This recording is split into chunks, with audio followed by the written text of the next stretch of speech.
Hey guys, how are you? So, who is Rory Connolly? It's a question I often ask myself. So, I just did a little tracker board, just a thing. Born and raised in Dublin, love being a Dub, love everything about it, love the city, love the people, love the old Dublin, love new Dublin, love the whole dynamicness of this wonderful, wonderful city. Even loved it when I was in the depths of depression and might have had 20 friends, might have only been one or two in the country. So, yeah, I've always loved Dublin. While I loved leaving Dublin and going away and travelling and living elsewhere, Dublin's just a special city with special people who we have a lovely balance of taking work and situations very seriously, but not taking ourselves seriously. A hell of a combo. It's great. Really does nourish us. Uh, so I was born and raised two wonderful parents, absolutely amazing people. Went to school in town in CUS. Great school because it was um, like a lot of my best buddies were up in Belvedere, and the reason for that is I think that there was a lot of exponentialness with kids from all over the city, so it was only natural that I was going to gravitate towards pals who also were experiencing the same thing. Fortunate enough to go to Trinity. Uh, oh goodness, fortunate enough to go to Trinity. I think I had more crack during the summers. I was in London, New York, Amsterdam, um, Point Pleasant, New Jersey as well. So I had great summers as well. Also did the old Marketing Institute of Ireland had a graduateship. It was a degree in marketing. Also did that as well as Trinity. And then after that, back into Trinity project management, and then up to Bolton Street itself. Love Bolton Street, two different worlds. Uh, so when I left college, I helped turn around my father's business, and it wasn't so much a turnaround; it was an alignment. The guy had a great profile; people loved him, and just need a little bit of restructuring. So that was it was a great experience for me. Then I decided to emigrate. I kind of got to the stage where the early 90s, I wanted adventure, wanted more.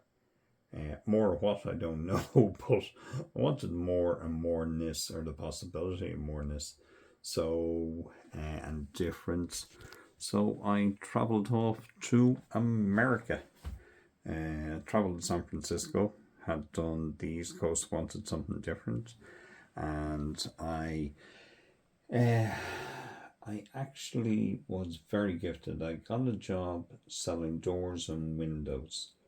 What was most extraordinary about that was it was um, it was an endorsement of what I already knew a lot about, and but this guy had a selling system that was unbelievable, and it was about, but it was an Americano, and there were certainly elements. So I couldn't sell a door or window to sell my life. Oh goodness! Sat down on the curb in a city called Daly City, and it's a one-town city. With a couple of great diners, but apart from that, there's not a lot going on. And I went to the bank and I put my card in, and I had $13.69, and I went, oh, time to be a man. So I couldn't sell doors or windows to save my life. Couldn't sell them at all, and I left, and I got another part-time job. 2 weeks later, what started to happen? A company rang me up and said, "Rory, will you come back in?" And two sales occurred, and they were good enough to give me my commissions. Next week, another one came in. They wanted the instant quick sell, and I couldn't do it. And then 2 weeks later, they offered me back the job. And I just thought, they could see that I was converting sales, but I wasn't doing it in a hustle manner. And that's what they wanted. These guys were Russian guys, and absolutely, Eugene was the guy's name. The guy was a complete and utter genius. One of the cleverest, most astute guys, but it was push and it was push now, and it certainly wasn't my way. So I then decided no, and I opened up a restoration. There's what they call Victorian painted ladies in San Francisco, old wooden structures, a couple of 100 years old, and it was great. I was outdoors, back in construction where I wanted to be, and I also had validation of the non-hustle sales, which was more aligned. I got into major debt. I made a rookie mistake of jumping into a market that I didn't know, and that was deep restoration.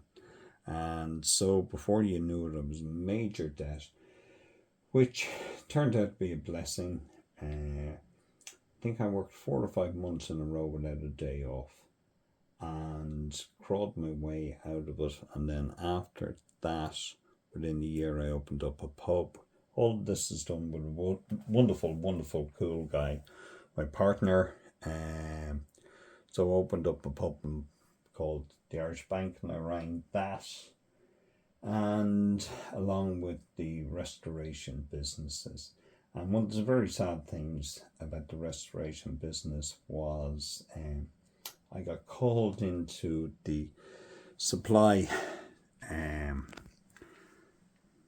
into the actual manager of the paint store one day, and I thought I was in trouble with credit or something, as you know, as we all know, being called into an office. But the next thing, poor man said our main competitor in the Noe Valley, Castro area, wanted to sell his business to us. The poor man died of AIDS. And so that solidified our market share in that area. Certainly wasn't the way we wanted to do it, because there was enough for everybody anyway. Poor man was so healthy, one of the best looking guys I ever saw in my life. And to see him demise so quickly was very frightening, very frightening. So after a couple of years, we opened up another pub in Portland, Oregon, and then we ended up on Fifth Avenue in New York. And then the question comes, who and what you want with your life. And this stage I was married, and traveling across America was all great, but it certainly was not putting first things first. Certainly wasn't. And so to put first things first and put family first came back in the Celtic Tiger, which certainly was, it empowered an awful lot of subcontractors. So the margins, the prices were high, but the margins were actually relatively low, because the subcontractors were demanding so much. So I came back home. Then I had a construction business for a couple of years, and it was a great experience. Went to London once, and that was really interesting. Did a couple of jobs for a guy out in Killiney, and he also owned a number of apartment blocks and hotels in London. But at one stage I went in, we were retrofitting bathrooms, and the cylinder size had changed. So I ended up with a crew of 12 guys in London, no work. I thought to myself, gee, that's why I called it the Mayfair Challenge. So I had to hustle up work, and got business cards, walked around the whole city blocks, met all the janitors, told them that I'd slip them a couple of quid, met other building contractors, and I just spent the day walking. And I got nothing, absolutely. I'm thinking, geez, I got loads of guys over here paying for their accommodation, paying for their food, paying for the booze. I said, this is a total disaster.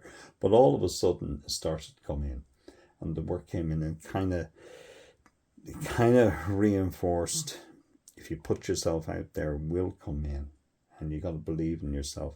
Then during this stage, pressurized situations like that, I realized that for me, I've always been a firm believer in two things: education and hard work. And if I pass anything on to my kids, it wants to be that.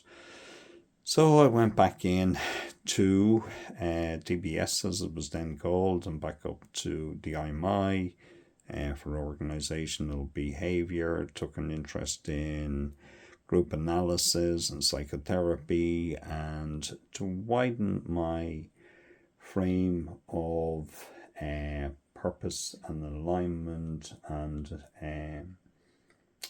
joy. And I must say, the one thing about all these courses is the amazing people that you meet upon the way.